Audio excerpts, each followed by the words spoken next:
Appreciate it. And what you guys got? We just wanted to see if you had any updates on Ernest Greene, Raylen Wilson, Branson Robinson. Ernest was able to go yesterday some of the time. He's dealing with a little bit of an ankle sprain, but he worked out and ran Monday, and he practiced probably about 50% of the reps yesterday, so we think he's going to be okay. Raylen's still dealing with a hyperextended knee. Branson had a significant injury yesterday. He had a non-contact ruptured patella tendon, so he will be out for the season. Tough break for him.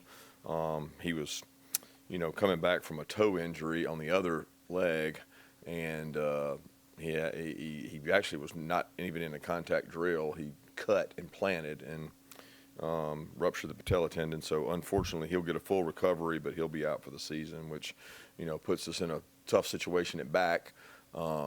Kendall's actually taking some more reps. He's been able to do some things, but he's not 100%. And Andrew is getting a ton of reps. Rod Robinson is getting a ton of reps. Cash is getting a lot of work. So, it'll be done by committee like it always has been here. I hate it for Branson because he had really worked hard. He at the end of the spring when he had the turf toe, he was battling back all off season. He's had a great summer and looked really good in the days leading up to this injury. Yeah, Coach, I think you talked a little bit about it last time we got you, but what does that transition look and feel like from I'm preparing my football team for the season and I'm preparing my football team for an opponent? It's very different in terms of what we do at practice. We do a lot more against each other while we're preparing for the season. It's a lot more about mental toughness, going in the heat, pushing through, developing the entire roster. When you start talking about game planning for a game, it's exactly that. You start game planning for a game. Now, we're not to that point yet. We're not working on our opponent. We take this week and work on several of our future opponents so that we have footage and material, and I would say 25% of the practice is focused on an opponent and 75% of the practice is focused on us, because at the end of the day we're trying to get us better. But by Friday our focus will have turned to our opponent.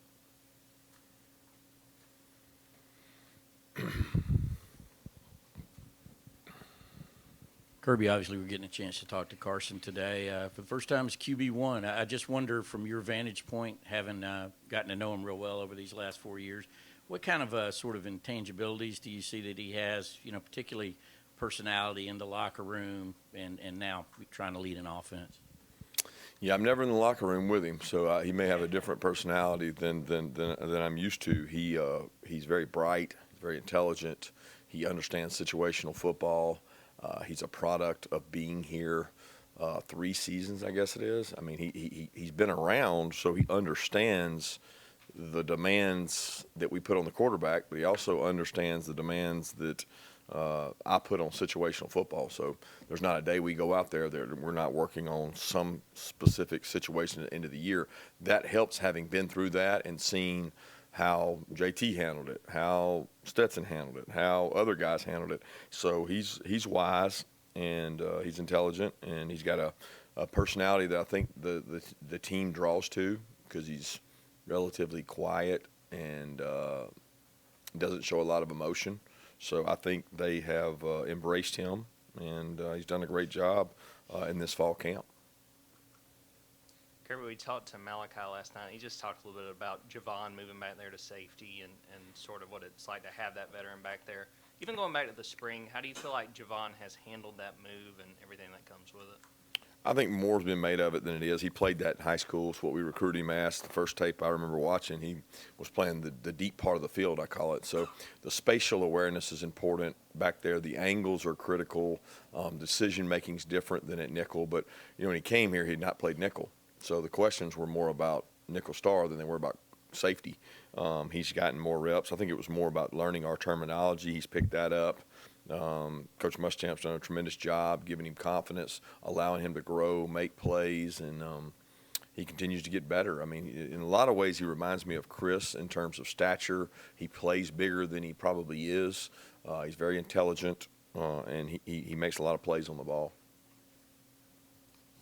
Kirby, you've dealt with crowded quarterback rooms and potential transfers, I guess, like everyone else, as far back as everyone else. And you've talked about how that position is different, and that only one can be on the field. And McElroy puts out this stat that top 50 quarterback recruits from 17. Carson's the only one still around. How have you managed Carson, and how have you seen Carson grow where he's still here, even though he hasn't started a game going into his fourth year?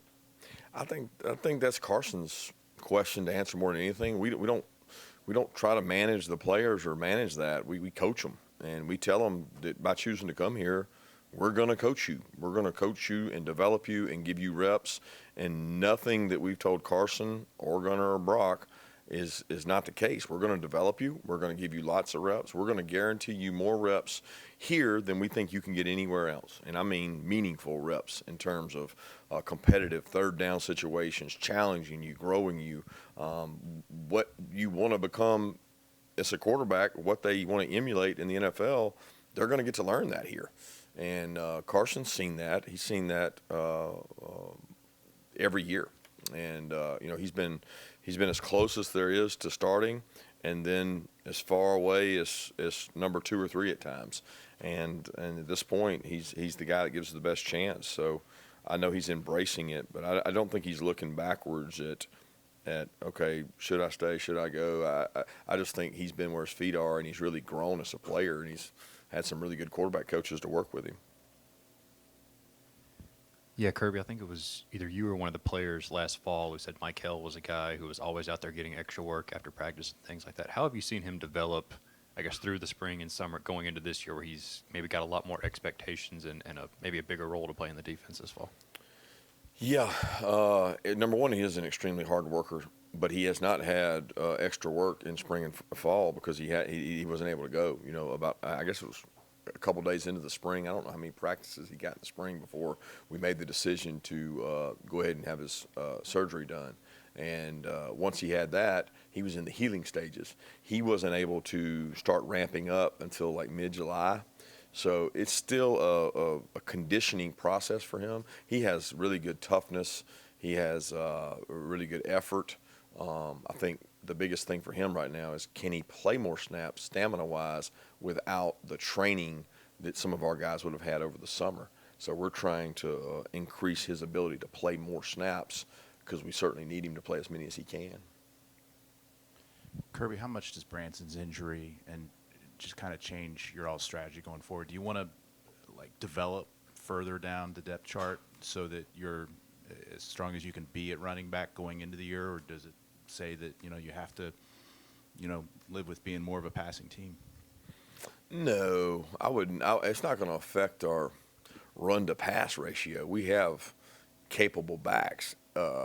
He was one of our better backs, and when healthy last year, we think he was kind of coming into his own. He was learning how to pass protect. He was learning how to do this. And he had a really good spring while he was going. So we were really excited about where he was headed. He was explosive, twitchy, could do some things in pass pro and running the ball that maybe some of the other guys couldn't do. But we're not going to have that luxury. So we have other guys that can do it. I don't think it changes philosophically when you've got Kendall Milton, Dejon Edwards-Cash, and Andrew Paul, who's had a good camp, although he's coming off an ACL, and then Rod. I mean, we've got capable backs there, and we've got people around them to get the ball to. So I don't see that changing who we are offensively. It's just, it probably makes another injury more significant. It makes you rethink, what special teams roles do you want the backs playing, because you got to be aware of at what point there's a drop-off. Kirby, have you settled on a kicker yet, and who is working at the return positions, punt return, kick return? Yeah, punt return, we've done it by committee. I mean, Lad's been back there before. Muse did a good job in the spring, has been back there. Dom has done it both at Missouri, and he's done it here with us since arriving. Anthony Evans, Yazid. So we got 5 or 6 guys working punt returns, kickoff returns. Muse, Dylan Bell, Dejon. We've just Jonell back there. Malachi's been back there. I mean, kickoff returns probably 6 guys working for 2 spots. Punt returns probably 4 or 5 guys working for 2 spots. I wouldn't say we've settled on anybody at either location yet as we continue those. And then field goal kicker's been a really tight race. They've both been extremely accurate outside of the one scrimmage, and we haven't decided yet.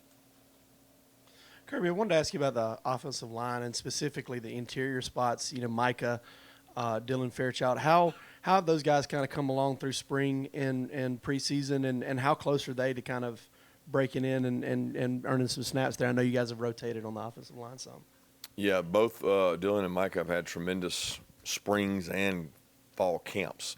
Micah's been a little dinged up, so he's missed a few reps in and out, but he's really significant on trap plays and pulling plays. He's physical. He doesn't shy away from contact. He gets movement.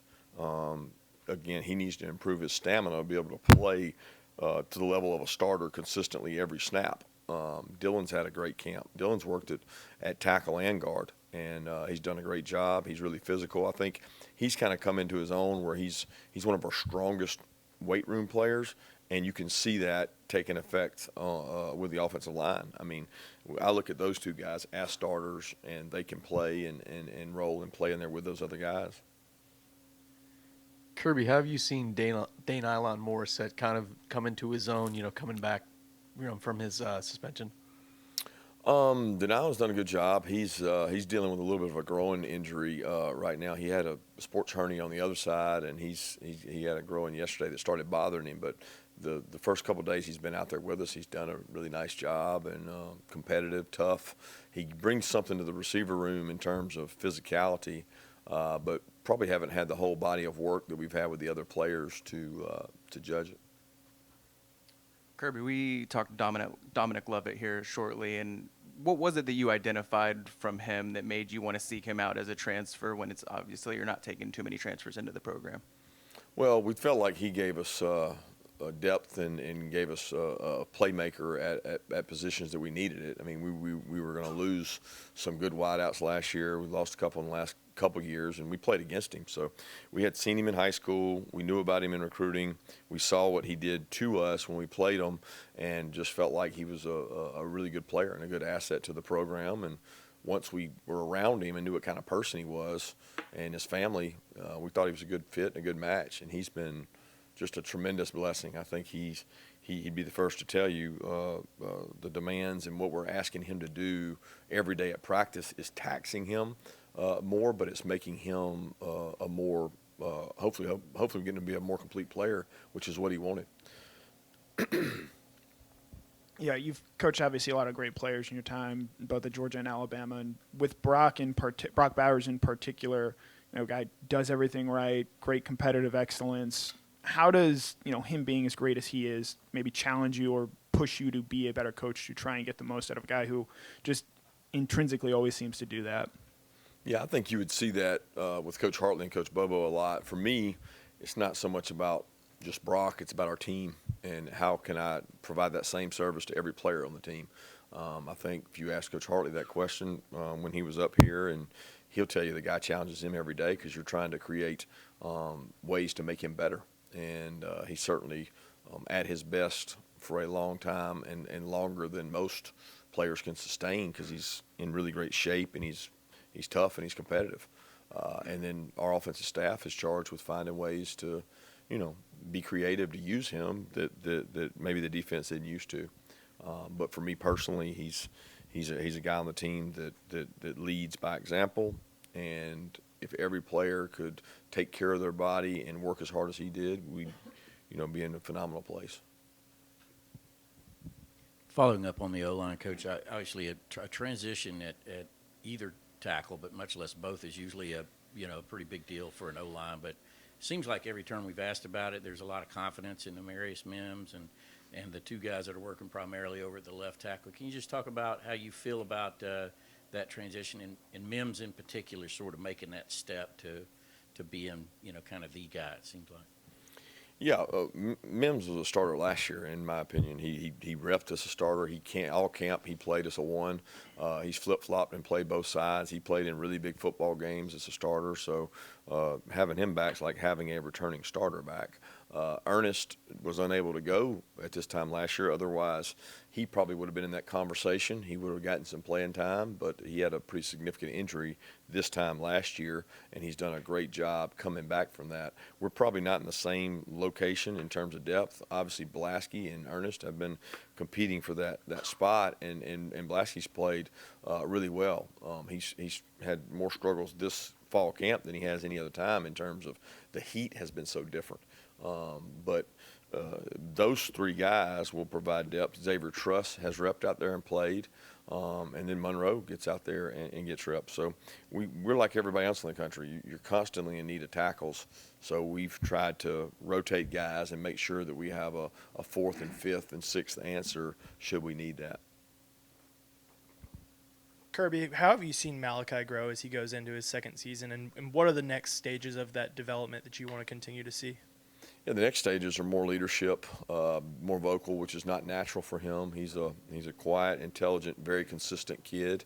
I think it's important that a guy like himself that never had to go through the struggle of fighting to earn things. I mean, he came in and he was talented, and we needed him. So, if we had 2 returning starters and he couldn't have beat one of them out, then he wouldn't have been in that position. He would have had to struggle through what some of our other players struggle through.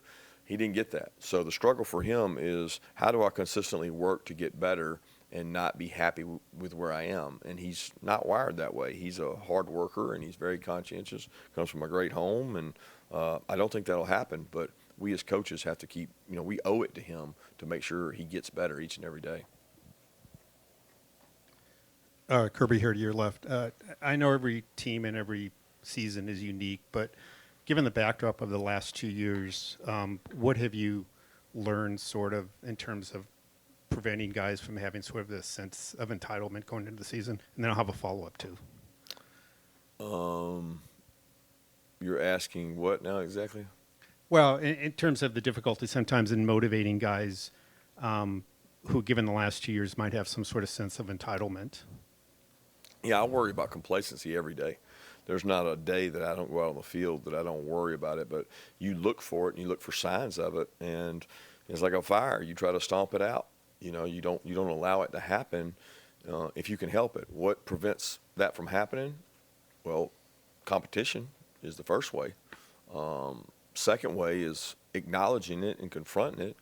And then, the third way is mentally making sure they understand that you're not going to get the same team week in and week out that you might have gotten had you not won too. So, we try to visually paint a picture for our players to see that, and we tell them that the biggest threat we have, the biggest opponent we have the entire year is Georgia. And I think they respect that, and we spend a lot of time trying to cover that, and we do that regardless of what we did the previous year. So it's all about what we do and not really what our opponents do, and that's how you avoid the complacency factor. And then a quick follow-up. You faced a situation maybe to a slightly lesser degree last year, but after the second championship, some things were said by players about nobody thought we were going to win. One player said we were going to go 7-5. You said whatever you said, at the victory parade. It seemed apparent that somewhere along the way, you either sort of lied or skewed the truth in terms of what was being said or written out there. I'm just wondering, could you sort of acknowledge that now, and to what degree and how often do you actually do that? I never thought, if I ever thought we were going to go 7-5, they need to check me into a psychiatric ward, because I never thought that. I never said that. I never expressed that. That's never been a thing. I saw something where a player said that on the field or something, but these players read more stuff on Twitter and social media than I do.